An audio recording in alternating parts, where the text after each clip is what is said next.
अस्सलामुअलैकुम, आप देख रहे हैं स्पोर्ट्स एक्शन। मैं हूं सैयद फैसल करीम और आज का शो है बड़ा धमाकेदार क्योंकि पाकिस्तान टीम की परफॉर्मेंस है बड़ी धमाकेदार। मोहम्मद रिजवान ने जड़ी है शानदार सेंचुरी और इसके साथ ही वो पाकिस्तान की जानिब से 7वें कीपर हैं कि जिन्होंने ये एजाज़ हासिल किया है। इसके अलावा पाक जनूबी अफ्रीका मैच फैसला कुन मरहले में दाखिल हो चुका है और इस वक्त साउथ अफ्रीका भी टफ टाइम दे रहा है। अब खैर टेस्ट सीरीज तो तकरीबन इख्तिताम पे है, इसके बाद होगी छोटी फॉर्मेट की बड़ी सीरीज। T20 सीरीज के लिए गद्दाफी स्टेडियम में तैयारियां जारी हैं। इसके साथ साथ बात होगी PSL 6 के टाइटल सॉन्ग के रिलीज की भी। लोगों ने इसको कैसा पाया, किस हद तक पसंद किया, इस पे करेंगे बात। इसके अलावा बिग बैश लीग का टाइटल सिडनी सिक्सर्स और T10 लीग का टाइटल नॉर्दर्न वॉरियर्स ने अपने नाम किया। WWE की आज बात करेंगे जहां 47 साला एज ने रॉयल रंबल अपने नाम कर लिया। और शो में बात करेंगे फख्रे पाकिस्तान सदपारा की कि जिनके लिए पूरी कौम इस वक्त दुआएं कर रही है। ये सब होगा आज के शो में, लेकिन इससे पहले टॉप स्टोरीज आपने जानी। अब सबसे पहले बात करेंगे दूसरे टेस्ट की। पाकिस्तान टीम दूसरी इनिंग्स में 298 रन पर आउट हो गई। मोहम्मद रिजवान ने करियर की पहली सेंचुरी बनाई। रिजवान 115 रन के साथ नॉट आउट रहे। अब साउथ अफ्रीका को जीत के लिए 370 रन का हदफ मिला है और साउथ अफ्रीका पाकिस्तान का इस वक्त जो 370 रन का हदफ है उसको चेस कर रही है और इस वक्त 123 रन बना लिए साउथ अफ्रीका ने। और उनके जो माकरम है वो इस वक्त क्रीज पे मौजूद है, बड़ी जबरदस्त वो इनिंग्स खेल रहे हैं। इसके साथ साथ वांडर डसुजान भी मौजूद हैं और वो भी काफ़ी अच्छा खेल रहे हैं, ख़ास तौर पे स्पिनर्स को। अब देखना यही होगा कि क्या पाकिस्तानी जो बॉलर्स हैं उनका आज के चौथे दिन के आखिरी सेशन के आखिरी आधे घंटे में जादू चल पाएगा या फिर साउथ अफ्रीका बड़ी तगड़ी पोजीशन नज़र आ रही है कि वो पाकिस्तान को फाइट बैक दे रही है। लेकिन इस पर तो बात करेंगे। अब ज़रा बात कर लेते हैं पाकिस्तान की जानिब से बैटिंग हीरो मोहम्मद रिजवान की, जिन्होंने शानदार बैटिंग की। ना सिर्फ टीम को मुश्किलात से इन्होंने निकाला बल्कि करियर की अपनी पहली सेंचुरी भी दाग दी। रिजवान 115 के साथ नॉट आउट रहे और रिजवान ने इनिंग्स में 15 चौके भी लगाए। टेस्ट फॉर्मेट में सेंचुरी बनाने वाले पाकिस्तान के 7वें विकेट कीपर बन गए। तो रिजवान ने रावलपिंडी टेस्ट में पाकिस्तान की उस वक्त लाज रखी कि जिस वक्त 5 खिलाड़ी आउट हो गए थे और स्कोर बोर्ड पे टोटल इतना ज़्यादा नहीं था और यकीनी था कि पाकिस्तान की बैटिंग एक बार फिर कोलैप्स कर जाएगी। लेकिन उसके बाद मोहम्मद रिजवान ने पहले फ़हीम अशरफ के साथ थोड़ी जिम्मेदाराना बैटिंग की और उसके बाद जो हमारे स्पिन बॉलर हैं जिनका ताल्लुक खिपरो से है, नौमान अली, उन्होंने बड़ी शानदार बैटिंग की और उन्होंने भी 40 से ज़्यादा रन्स बनाए और बहुत ही तगड़ी पोजीशन में पाकिस्तान को लाए। 370 रन्स का हदफ। साउथ अफ्रीका जब मैच शुरू हुआ तो उस वक्त तो एक खिलाड़ी आउट हो गया था साउथ अफ्रीका का, लेकिन उसके बाद क्या सिचुएशन बनी। हमारे साथ मौजूद हैं साबिक कप्तान सलमान भट्ट साहब, उनका हम शुक्रिया अदा करते हैं। सलमान भाई, सबसे पहले तो ये बताएं कि टीम जो है वो टेस्ट सीरीज को जीतने के लिए बड़ी मजबूत पोजीशन में नजर आ रही है, क्या कहते हैं? अस्सलाम वालेकुम जी, थैंक यू वेरी मच।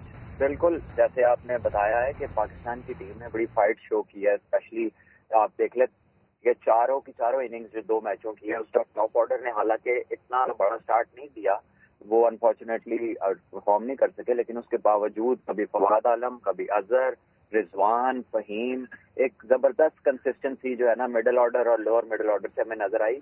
और जो सबसे अच्छी बात थी कि आपके बॉलर्स ने स्टैंड आउट किया है कि जहां पर उनकी जरूरत पड़ी है उन्होंने अपने विकेट्स नहीं गंवाए, उन्होंने पूरी फाइट दी है, पार्टनरशिप्स दी है, टीम को वहां तक पहुंचाया जितना स्कोर जो है मैक्सिमम आप कर सके। और रिजवान का जो आज 100 हुआ है उसमें भी नुमान और फहीम की बड़ी कंट्रीब्यूशन है कि जो उसके साथ खड़े रहे हैं।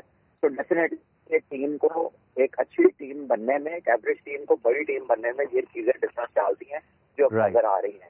और ये अच्छा सलमान भाई, रिजवान की परफॉर्मेंस को आप कैसे देख रहे हैं?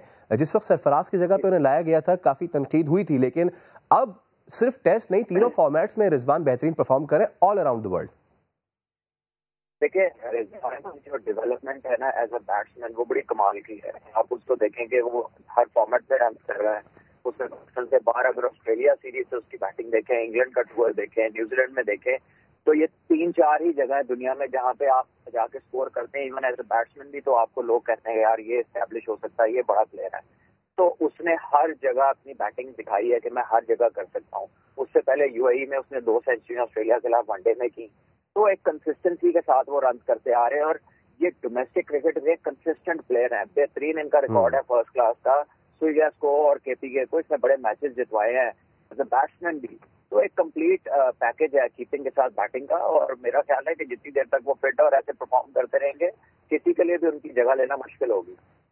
और एक और भी अच्छी बात है कि इज वेरी चर्पी, बाकी कीपर्स की तरह भी वो पीछे जो है विकेट के तंग करते रहते हैं बैट्समैन को। खैर तो हमने रिजवान की बात की, लेकिन Salman being a former opener, आप हमें बता पाएंगे कि ये पाकिस्तान की ओपनिंग जोड़ी के साथ आखिर मसला क्या है? हम जरूरत से ज्यादा कॉम्बिनेशन ट्राई कर रहे हैं, क्या वक्त नहीं आ गया कि अजहर अली को दोबारा ओपनिंग स्लॉट पे खिलाया जाए ताकि हमारी वन डाउन एक ऑप्शन खुले और उसमें हम एक अच्छा बैट्समैन डाल सकें? जी देखिए, बिल्कुल अजहर को आप जब भी ओपनिंग की बात करते हैं ना, तो जो नंबर 3 तक प्लेयर होते हैं ना, वो नए बॉल को अच्छा ही खेलने वाले प्लेयर होते हैं, फर्स्ट 3 प्लेयर चाहे ओपनर और वन डाउन। तो अजहर अली ज्यादातर क्रिकेट इन्हीं नंबर से खेले, इसलिए वो एडजस्ट कर देते हैं। सेंसिबल है, दिमागी तौर पे स्ट्रांग है, तो वो अपनी लिमिटेशंस में खेलता है और सर्वाइव कर जाता है, और फिर रिजल्ट कार्ड पे उसके रन स्कोर कार्ड पे लग जाते हैं और हम सबको वो अच्छे लगते हैं। लेकिन is he a long term solution? No, is not, because कि अब उनको आपने अगले 5-10 साल तो क्रिकेट नहीं खेलनी उन्होंने, तो आपकी जो पीछे से डेवलपमेंट है वो क्या हो रही है? आपको मेक श्योर करना है कि जो आपकी अब फर्स्ट क्लास क्रिकेट जो कि एक स्क्वीज होके क्वालिटी सिस्टम, जिसको हम लोग सब जो है जिस पे बात करते हैं कि एक नया सिस्टम है, 6 टीम्स है, you have to make sure कि वो 6 टीमों में जो आपके ओपनर फर्स्ट क्लास खेले ना, वो रेगुलर ओपनर्स हो, वहां पे मेक शिफ्ट अरेंजमेंट्स ना हो। ठीक है, ये नहीं कि कोई ऑलराउंडर ओपन कर रहा है तो कोई T20 का हिटर आके 4 डे में ओपन कर रहा है, because you need proper openers, और प्रॉपर ओपनर्स के साथ आपको स्पेशलाइज्ड सेशंस करने पड़ेंगे। उनकी नॉकिंग तक नए बॉल से होनी चाहिए, उन्हें नेट्स में मैक्सिमम न्यू बॉल खेलना चाहिए। यहाँ पर ऐसे ये लग रहा है कि हमारे जो लड़के हैं ये ऊपर जाके थोड़ा जैसे कोई इंसान फेयर में होता है, अपने आप को पूरा एक्सप्रेस नहीं करते, जो एबिलिटी है, जिस तरह के स्ट्रोक प्लेयर है।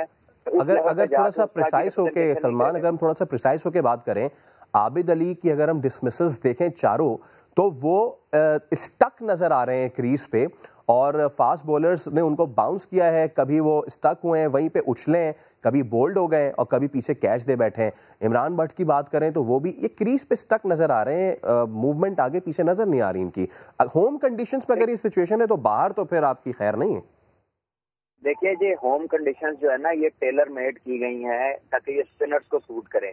यहाँ पे ये कोई ट्रू पिचेस नहीं है जिनके ऊपर स्ट्रोक लगे, ये कोई ट्रू पिचेस नहीं है। अगर देखा जाए तो टीम्स के जो टॉप ऑर्डर दोनों तरफ से स्ट्रगल करते नजर आए हैं, क्योंकि साउथ अफ्रीका वाले स्ट्रोक प्लेयर शॉट्स खेलते हैं।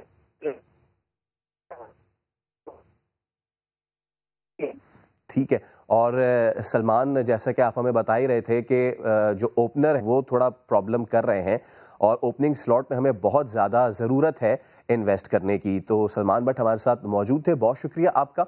और हमने टेस्ट की बात की है, और टेस्ट में इस वक्त अपडेट यह है कि साउथ अफ्रीका नज़र ये आ रहा है कि इस क्रूजिंग अलॉन्ग और बहुत ही मोहतात तरीके से वो खेलते जा रहे हैं पाकिस्तान की बॉलिंग को। और इस वक्त अगर हम देखें तो 127 रन्स बना चुके हैं साउथ अफ्रीकन बैट्समैन, और माकरम इस वक्त 59 रन्स बना चुके हैं, वन डसा भी 48 रन्स बना चुके हैं। एक आधा अपील ऐसी हुई थी कि जो बिल्कुल फेंट एज था, लेकिन उसके बाद वो रिव्यू भी लिया, लेकिन वो हमारे हक में नहीं गया। तो अब साउथ अफ्रीका 370 का जो टारगेट है वो आगे जा रहा है अचीव करने के लिए। और पाकिस्तान टीम दूसरे इनिंग्स में जो है वो अब देखते हैं कि साउथ अफ्रीका को कितना आउट कर पाती है। कुछ ही देर रह गई है आज का सेशन खत्म होने में, और आज का सेशन खत्म होने के बाद कल आखिरी दिन होगा। बहुत इंपॉर्टेंट ये हो जाएगा अगर पाकिस्तान इन आखिरी चंद लम्हों में, क्योंकि इससे पहले जो पहला टेस्ट था उसमें भी उन्होंने देखा था कि आखिरी लम्हों में अगर 1-2 विकेटें लेने में कामयाब होते हैं, अगर आज एक भी विकेट लेने में कामयाब होते हैं तो it would be considered a success for Pakistani bowlers, ताकि वो अगर कल आए तो एक फ्रेश बैट्समैन के साथ आए और उनके साथ फिर जो है वो अच्छे तरीके से फिर बॉलिंग की जाए। और हसन अली की भी हम बात करें अगर, तो हसन अली ने भी बहुत अच्छी परफॉर्मेंस दिखाई है। उनसे भी एक्सपेक्टेड यही होगा कि अब कल जो है वो एक ज़बरदस्त परफॉर्मेंस दिखाएं और जीत कर पाकिस्तान को एक टेस्ट सीरीज में वाइट वॉश करवाएं। एक ब्रेक ले रहे हैं, ब्रेक के उस पर हाजिर होंगे तो मजीद इशूज़ पर बात करेंगे। हमारे साथ रहिए।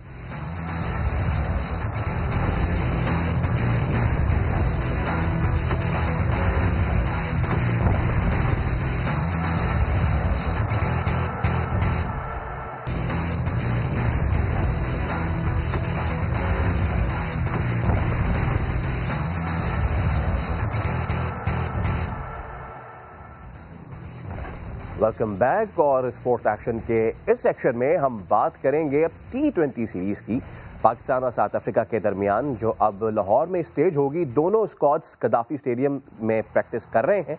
नेशनल हाई परफॉर्मेंस सेंटर्स के कुछ कोचेज हैं, वो भी खिलाड़ियों की निगरानी में मसरूफ हैं।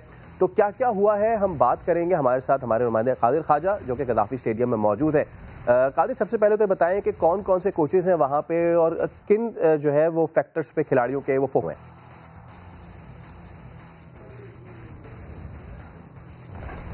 जी फैसल, लाहौर जो है वो खास तौर पर T20 की मेजबानी के लिए तैयार हो चुका है और कदाफी स्टेडियम में तमाम तैयारियां जो है वो सीरीज के हवाले से मुकम्मल कर ली गई हैं। पाकिस्तान और जनूबी अफ्रीका की टीमें आज तीसरे रोज भी प्रैक्टिस सेशन करेंगी, जबकि आज जो तीसरा रोज है उस पर पाकिस्तान टीम आपस में सिनेरियो मैचेस खेलेगी और उनको एक टारगेट सेट किया जाएगा सिनेरियो मैचेस में कि उन्होंने हदफ जो है वो कितने ओवर्स में कंप्लीट करना है और कितने विकेटों के नुकसान पर। तो इस वजह से नेशनल हाई परफॉर्मेंस के चूंकि कोचेस की खिदमात इसलिए ली गई है कि पाकिस्तान टीम के जो हेड कोच है और बॉलिंग कोच हैं वकारी यूनुस और मिसबाह-उल हक, वो इस वक्त इस्लामाबाद में रावलपिंडी जो दूसरा टेस्ट चल रहा है वहां पर मसरूफ है। तो उस वजह से सकलैन मुश्ताक और यहाँ पर ग्रैंड ब्रैडबर्न और मुश्ताक अहमद और दीगर जो कोचेस हैं नेशनल हाई परफॉर्मेंस सेंटर के, उनकी खिदमात दी जा रही है। तो खिलाड़ियों को खास तौर पर फील्डिंग की खसूसी तौर पर ग्रैंड ब्रैडबर्न की तरफ से खसूसी तवज्जो दी गई और उनकी प्रैक्टिस करवाई गई, मशकें करवाई गई। साउथ अफ्रीका के जो बल्लेबाज थे उन्होंने हार्ड हिटिंग का मुजाहरा किया और खास तौर पर पाकिस्तानी बल्लेबाजों पर भी इसी तरह बॉलिंग की प्रैक्टिस और फील्डिंग के साथ साथ बैटिंग की प्रैक्टिस करवाई गई। प्रैक्टिस जो है वो किन किन शोबों में होती जा रही है। अच्छा कादिर ख्वाजा जी, ये बताएं कि डेब्यू होने का किस किस का चांस है।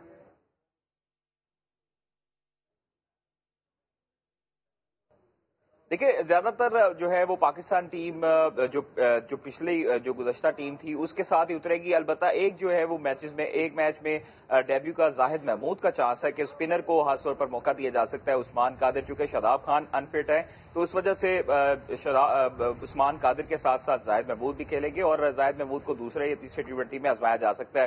तो पाकिस्तान टीम के पास काफी नया जो है वो टैलेंट उभर के आया है कि बेसिक परफॉर्मर्स को खासतौर पर चांस दिया गया है। T20 सीरीज के हवाले से भी, जिस तरह टेस्ट सीरीज में भी 9 खिलाड़ियों को शामिल किया गया, इसी तरह 9 जो नए लड़के हैं उसमें अमाद भट्ट हैं, उसके बाद जाहिद महमूद हैं, उसके बाद जो दीगर जो बॉलर्स और बैट्समैन हैं उनकी भी खिदमात लेने का फैसला अभी फिलहाल नहीं किया गया। उनको अगली सीरीज में मौका दिया जा सकता है, लेकिन अभी फिलहाल जो है वो जाहिद महमूद पर ज़ेर गौर है इनका नाम कि वो डेब्यू करेंगे। और इसी के साथ साथ जो पाकिस्तान टीम की T20 टीम है वो बनिस्बत जनूबी अफ्रीका टीम के काफी तगड़ी दिखाई देती है। और कदाफी स्टेडियम में चूंकि बैटिंग पिचेज हैं तो क्यूरेटर से भी बात की, ग्राउंड स्टाफ से भी बात की। अगर आपको कैमरामैन हमारे दिखाएं तो यहाँ पर जो दरमियान वाली पिचेज हैं, 4 पिचेज हैं, उनको खास तौर पर तैयार किया जा रहा है। इंटरनेशनल जो T20 मैच 11 फरवरी को होगा लाहौर में, उसके बाद जो है वो दरमियान वाली पिच को खास तौर पर जो 3 दरमियान वाली पिचेज हैं उनको बैटिंग ट्रैक के तौर पर इस्तेमाल किया जाना है और बैटिंग ट्रैक बनाया जा रहा है। तो बैटिंग ट्रैक होगा तो होगा और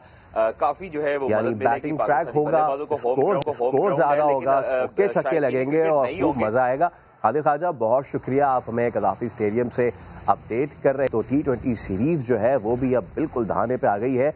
और एक और चीज़ है कि जो आ गई है बिल्कुल सामने, और वो है PSL 6 एडिशन का ऑफिशियल सॉन्ग रिलीज हो गया है। इसका नाम है ग्रूव मेरा और नसीबुल लाल, आयमा बेग और यंग स्टैंडर्स ने अपनी आवाज़ का जादू जगाया है। इस वीडियो में बाबर आजम है, शादाब खान है, सरफराज हैं, शाहीन शाफीदी, शान मसूद और वहाब रियाज भी हैं। पहले देख लेते हैं। तो PSL का सॉन्ग जो है, अब सवाल ये हो रहा है कि लगा कैसा। ये गाना रिलीज होने के बाद शायकीन जो है वो कहीं इसकी पजीराई कर रहे हैं और कहीं तनकीद भी इसको कर रहे हैं। कई शायकीन हैं वो लग रहा है उनके जैसे दिल टूट गए बिल्कुल। का गाना बहुत अच्छा है, हम देखते भी रहते हैं मैच और PSL पे ये हम मतलब मजा आ रहा है, झूम रहे हैं, नाच रहे हैं और क्या कर रहे हैं, इसमें ये एंजॉय कर रहे हैं हम। नहीं, बिल्कुल भी अच्छा नहीं लगा। हमें चाहिए था कि अली जफर को ही मौका देते दोबारा। ये गाना आइमा बेग का तो कोई तुक नहीं बनता था मेरे हिसाब से। गुजारा ही था, इतना ज़्यादा अच्छा नहीं था, क्योंकि PSL के एंथम से हमेशा ही आवाम की एक बहुत ज़्यादा एक्सपेक्टेशंस होती हैं कि ये आएगा तो बहुत ज़्यादा एनर्जेटिक होगा और क्राउड को मतलब हिलाने जुलाने वाला होगा। जिस तरह लास्ट टाइम भी हमने देखा था कि जब आरिफ लोहार और अजमत की तरफ से पेश किया गया था तो उसमें भी फिर आवाम को काफ़ी ज़्यादा डिसअपॉइंटमेंट हुई थी।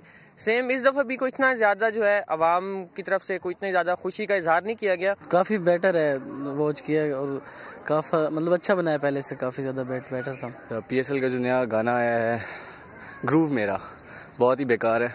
इससे बेहतर था कि मतलब किसी शायद यंगस्टर से गवा लेते, इससे तो बहुत बेहतर था। मिक्स सॉर्ट ऑफ फीलिंग्स, लेकिन उम्मीद करते हैं कि जैसे जैसे मजीद लोग इसको देखते जाएंगे, लोगों के जहनों में एब्जॉर्ब होगा। अब पीसीबी के डायरेक्टर कमर्शियल और पीएसएल के हेड बाबर हमीद ने समा के नुमाइंदे अब्बास शब्बीर को एक खुसूसी इंटरव्यू दिया है, जिसमें उन्होंने कहा है कि पीएसएल मुल्क का सबसे बड़ा इवेंट है और इस बार टूर्नामेंट की टैगलाइन है मैच दिखाओ। उन्होंने मजीद कहा क्या कि आइए देखते हैं। प्रोग्राम स्पोर्ट्स सेक्शन में आज हम बात करेंगे पाकिस्तान क्रिकेट बोर्ड के डायरेक्टर कमर्शियल बाबर हमीद और जो लीड कर रहे हैं पाकिस्तान सुपर लीग 6 को भी। Thank you very much. Thank you ji. Sir, super league किस तरह की होगी, क्या नया होगा इस सुपर लीग में? पाकिस्तान HPL PSL हमारे मुल्क का सबसे बड़ा क्रिकेटिंग टूर्नामेंट है। छठा सीज़न है। We are a mature brand now. पहले 4 सीज़न हमने बाहर किए, 5वां सीज़न हम पाकिस्तान लेकर आए। उस सीज़न में हमने 30 मैच क्राउड के साथ किए। अनफॉर्चुनेटली कोविड आ गया, जिसकी वजह से हमें उसको डिले करना पड़ा। नवंबर में फिर हमने बाकी प्लेऑफ्स करवाए और अब हम छठे सीज़न के लिए वी आर रेडी और very excited because I think ये जो कोविड की सारी सिचुएशन है, इसके बाद हमारे फैंस को, हमारी कौम को कुछ चीज़ चाहिए जहाँ पर हम सेलिब्रेट कर सकें, हम एंजॉय कर सकें। सो आई थिंक अब हम भी as cricket board, as PSL team और हमारे फैंस भी we are all ready, we are very excited. 20 फरवरी से इंशाल्लाह हम इसको शुरू करेंगे और अच्छी क्रिकेट होगी और अच्छा सवाब आते। 20% सिर्फ ऑडियंस होंगे, तो जो घर में बैठे होंगे लोग, उनके लिए क्या अट्रैक्शन होगी, किस तरीके से उनको अट्रैक्ट किया जाएगा? देखें, हमारी इस दफ़ा जो कैंपेन भी है, हमने अभी बिकॉज अभी तो हमारा चल रहा है Pakistan south Africa international cricket, तो हमने उस तरह से कैंपेन नहीं की है क्योंकि सारा फोकस हमारा अभी पाकिस्तान साउथ अफ्रीका पर है। लेकिन जो हमारी इस दफ़ा कैंपेन की टैगलाइन है वो है मैच दिखाओ, क्योंकि स्टेडियम के अंदर 15, 20, 22, 25 हज़ार लोग आते हैं। जो 2 करोड़ बाकी लोग होते हैं वो तो टीवी पर बैठ कर देखते हैं और हम हमेशा यही कहते हैं यार मैच तो दिखाओ। घर में आते हैं, कोई और चीज़ देख रहे हैं, आकर हम कहते हैं मैच दिखाओ। सो कैंपेन भी उसी के ऊपर बेस्ड है कि लोग घरों में भी बैठें, अपनी सेफ प्लेस में बैठें और मैच को एंजॉय करें। ऑनलाइन टिकटिंग का क्या तरीक़ेकार होगा, कौन ये टिकट्स ले सकेंगे और SOPs क्या होंगे, किस तरीके से मैनेज होंगी चीज़ें सारी? देखिए, एक तो क्योंकि 20% है, सो डिस्टेंस के ऊपर लोगों को बिठाया जाएगा। एंट्री एग्जिट पॉइंट्स के ऊपर हम उनके टेम्परेचर्स चेक होंगे, उनके लिए हम सैनिटाइजर्स का इंतज़ाम करेंगे। हर इंक्लोजर के अंदर हमारे लोग खड़े होंगे जो कोविड मैनेजर्स होंगे। लोगों की सीटिंग से लेकर, उनकी फूड से लेकर, उनको किस तरह से इंगेज करना है, वो सब चीज़ें हम लोगों ने तैयार करके रखी हुई हैं। जैसे ही हमें ये SOPs एग्री हो जाएंगे, हम उनको इम्प्लीमेंट करेंगे और इंशाल्लाह आप देखेंगे कि 20 तारीख से जब क्राउड आएगा, और क्राउड भी हमारा, मेरी सब फैंस को भी ये रिक्वेस्ट होगी कि वो भी इन प्रोटोकॉल्स को फॉलो करें, क्योंकि इसमें उनकी अपनी सेफ्टी है, उनके जो साथ लोग बैठे हैं उनकी सेफ्टी है।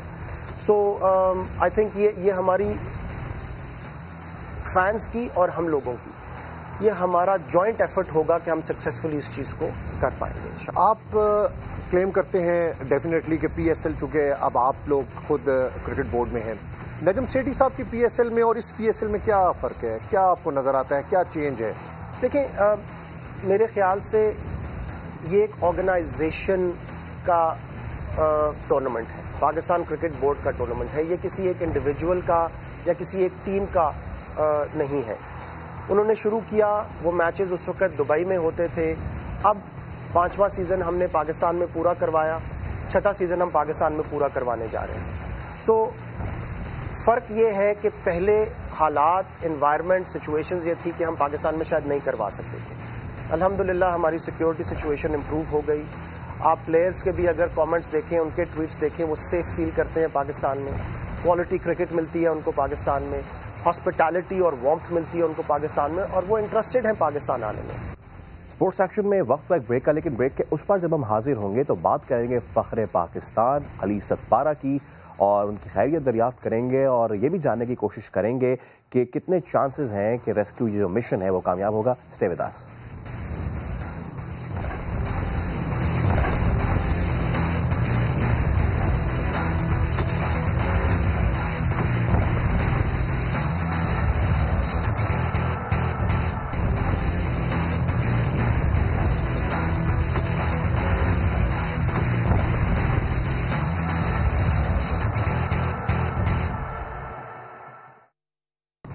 बिल्कुल, हमें तुमसे प्यार है क्योंकि आप हैं फ़ख्र पाकिस्तान मोहम्मद अली सतपारा।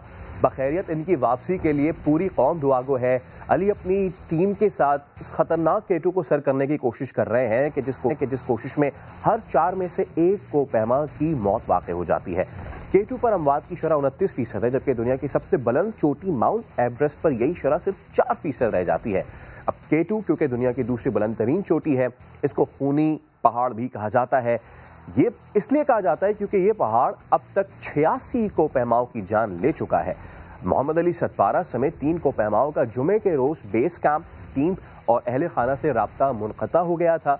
हफ्ते के रोज से उनकी तलाश शुरू हुई थी और तलाश में जाने वाले आर्मी हेलीकॉप्टरों ने 7000 मीटर की बुलंदी तक परवाज की, लेकिन अभी तक टिल दिस डे तीनों कोपहमाओं का कोई सुराग नहीं मिल सका है। अली सतपारा और 2 गैर मुल्की कोपहमाओं की तलाश का अमल दोबारा इस वक्त जारी है। अली सतपारा हैं, जॉन स्नोरे हैं, हुआन पाब्लो मोरप्रेटो इंतहाई बुलंदी पर लापता हुए हैं। कौमी हीरो और साथियों की तलाश का अमल जारी है और कौम से इस वक्त दुआओं की अपील है। और साथ ही बहुत से लोग ये सवाल उठाते हैं कि आया ऐसी ज़रूरत ही क्या पेश आती है कि लोग जो है इतनी ऊंचाई पे जाएं। ये एडवेंचर स्पोर्ट्स है और इसका एडवेंचर ही है कि जब कोपैमा कई घंटे इतनी बुलंद चोटी पर गुजारते हैं तो उनकी जिस्म पे, उनके दिमाग पे उसके क्या असरात होते हैं, किन किन चैलेंजेस का सामना करते हैं। ये मंजर कई फिल्मों में जो है इसको फिल्माया भी गया है और हॉलीवुड की मूवी है एवरेस्ट, उसमें भी ये सीन दिखाया गया है कि ऑक्सीजन की सप्लाई जब बंद हो जाती है तो ऑब्वियसली दिमाग काम करना छोड़ देता है, सोचने समझने की सलाहियत खत्म हो जाती है। ऐसे में जो हीरो है उसका असल इम्तिहान शुरू होता है। और सतपारा कोई फिल्मी हीरो नहीं है, असल हीरो है, जीता जाता किरदार, एक लेजेंड। सतपारा के साथ ऐसा पहली बार नहीं हुआ है, इससे पहले भी कई बार हुआ है और उनका वो इंटरव्यू बहुत मशहूर है जिसमें उन्होंने कहा है कि अगर मैं किसी बर्फानी तोदे में खो गया या मुझे अगर कोई तलाश नहीं कर सके तो परेशान ना हो, क्योंकि मैं कई दिन तक बर्फ में ही सरवाइव कर सकता हूं, वहां एक कमरा बना के सरवाइव कर सकता हूं। पूरी कौम की दुआएं आपके साथ हैं। पहले आपको इस मूवी का सीन दिखाते हैं, फिर इस पे हम मजीद बात करेंगे। तो ये कुछ होता है कि जब आप इतने हाई अल्टीट्यूड पे होते हैं, एक्लेमेटाइजेशन आपको करनी होती है, हाई अल्टीट्यूड की बहुत सारी सिकनेस होती है, इन सब पे हम बात करेंगे। हमारे साथ मिर्ज़ा अली बेग मौजूद हैं जो पहले पाकिस्तानी हैं जिन्होंने 7000 मीटर से की जो चोटियां हैं वो सारी सर की हैं। बहुत शुक्रिया आपके वक्त का अली। सबसे पहले तो ये बताएं कि 48 घंटे जब राब्ता मुनक़ता हो जाए, इसका हम मतलब क्या समझें? Thank you Faisal. 48 घंटे से ज़्यादा 8000 यानी डेथ जोन से ऊपर अगर कोई माउंटेनियर रहता है तो यकीनन एक बहुत ही ज़्यादा तशवीश का वो इन्वायरमेंट बनता है। अब इसमें 2-3 चीज़ें देखने की होती है कि अगर आपके जो समर सीज़न है उसमें आपकी क्लाइमेट, आपकी टेम्परेचर जो है वो अलग होता है बनिस्बत कि विंटर के। तो विंटर में जो भी माउंटेनियरिंग होता है वो एक्सट्रीम होता है, यानी वो मैं यही कहूँगा कि वो डबल होता है नॉर्मल सीज़न से या समर सीज़न से। तो 48 घंटे अबव डेथ जोन जो है वो बहुत ही तशवीशनाक होता है एक माउंटेनियर के लिए। लेकिन अब इसमें यह है कि जो कोपैमा है वो कितनी एक्सपीरियंस्ड है। अब ये एक्सपीरियंस पे बहुत ही इन्हिसार करता है। अली, जितना भी एक्सपीरियंस क्यों ना हो, लेकिन एक बार जब आप K2 का जो डेथ जोन है वहाँ चले जाते हैं और उसके बाद एक एक मिनट वहाँ पे बड़ा ही भारी पड़ता है। अब अली सतपारा ने ज़रूर ये तो कहा है कि अगर मैं कभी खो भी जाऊँ तो उनका बड़ा मशहूर ये डायलॉग है कि मैं बर्फ़ के कमरे बना के उसमें सर्वाइव कर सकता हूँ। लेकिन कितना अरसे तक सर्वाइव कर सकते हैं, कितने चांसेस हैं उनके रेस्क्यू के? अब रेस्क्यू मुख्तलिफ माउंटेन्स पे, मुख्तलिफ अल्टीट्यूड पे मुख्तलिफ नौइयत का होता है। K2 डेथ जोन पे इवन समर में भी सर्वाइव करना इंतहाई मुश्किल होता है एक नॉर्मल सीज़न में, क्योंकि K2 की अपनी जो फिज़िकल स्ट्रक्चर है वो तमाम दूसरे माउंटेन से बहुत यूनिक है। इवन गर्मियों के मौसम में K2 को चढ़ना इंतहाई दुश्वार काम है। और जो आप कमरे की बात कर रहे हैं उसको बिवक कहते हैं माउंटेनियरिंग की ज़बान में। उसमें ये करते हैं कि यार जहाँ कई क्रैक होते हैं क्रेवैस के, या फिर जो सॉफ्ट स्नो है उसको डिग करके अंदर वो उसको बिवक कहते हैं, वहाँ पे आप अपने सर्वाइवल के लिए शेल्टर लेते हैं।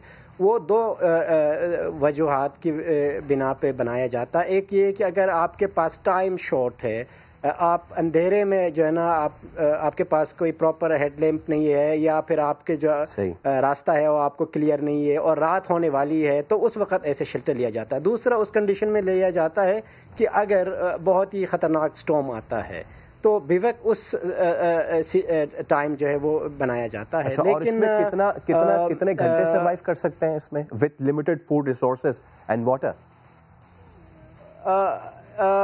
विंटर में बहुत ही मुश्किल होता है। अगर हम इसकी टाइम फ्रेम देख ले, एक आदमी मूव करता है तो उसकी सर्वाइवल का चांसेस ज़्यादा होता है।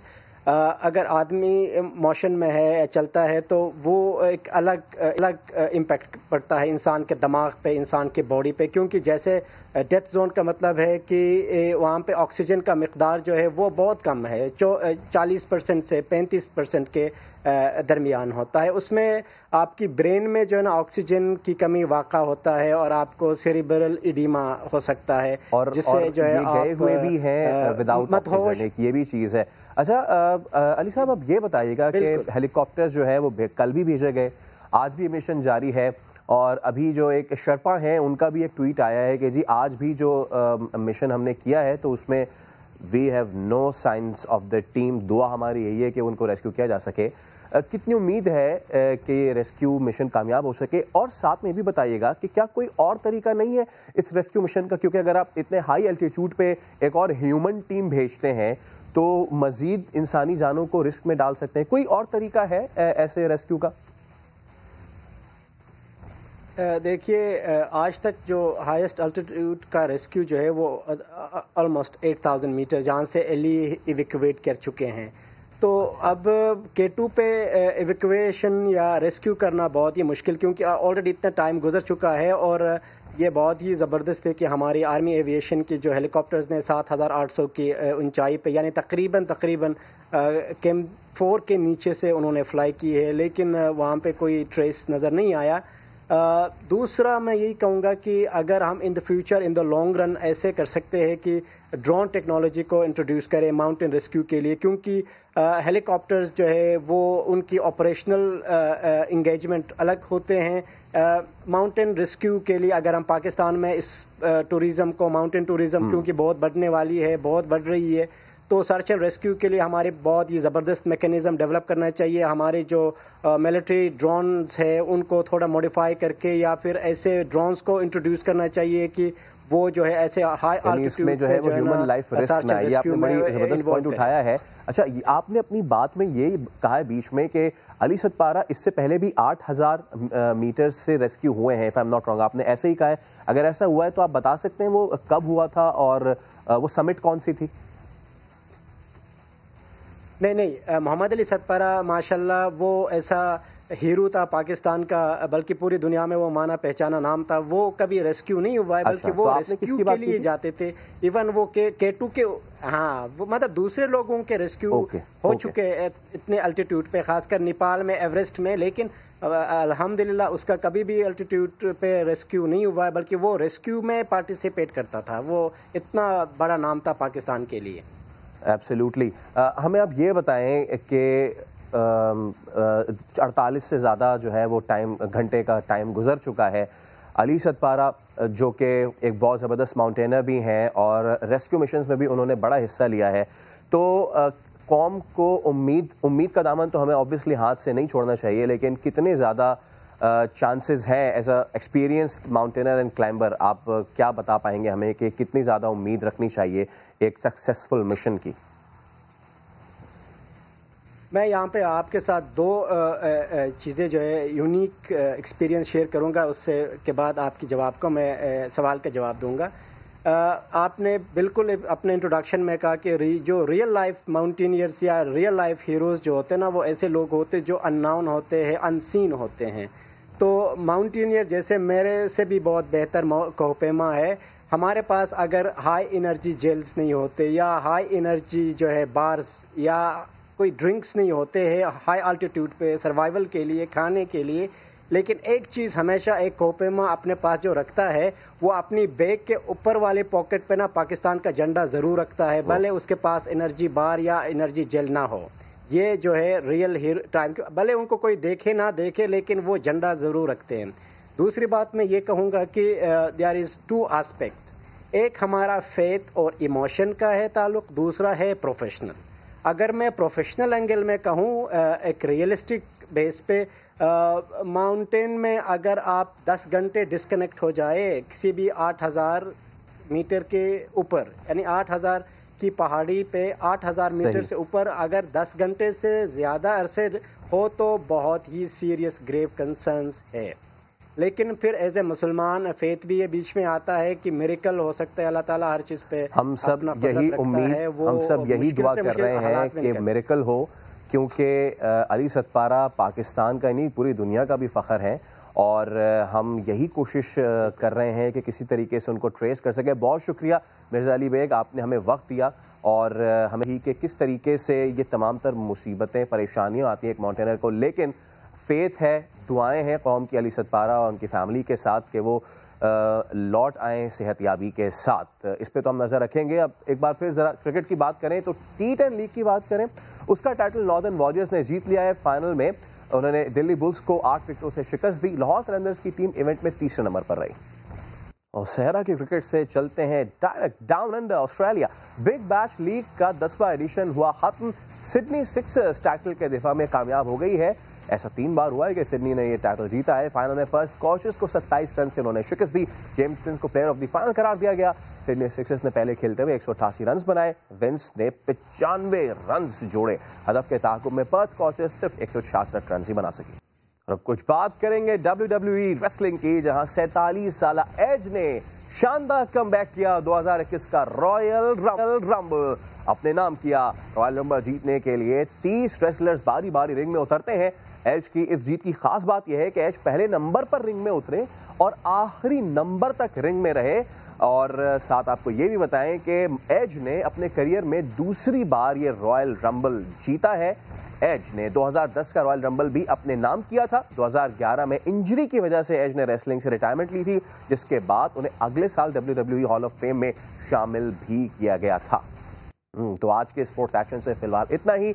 आज की अगर बात की जाए तो चौथा दिन था टेस्ट मैच का, पिंडी टेस्ट का, और साउथ अफ्रीका इस वक्त 129 रन से जायद बना चुकी है और जीतने के लिए अब उसे जो है वो 250 लगभग रन दरकार है और एक ही खिलाड़ी आउट हुआ है। देखना है कि आखिरी दिन पाकिस्तानी बॉलर्स का जादू कब चलना शुरू होगा। और शो के इख्तिताम से पहले एक बार फिर हम मोहम्मद अली सतपारा के लिए दुआ करते हैं और उम्मीद करते हैं कि वो अपनी टीम के हमरा वापस लौट आएंगे। आज के स्पोर्ट्स एक्शन से फिलहाल इतना ही। दीजिए इजाजत, अल्लाह हाफ़िज़।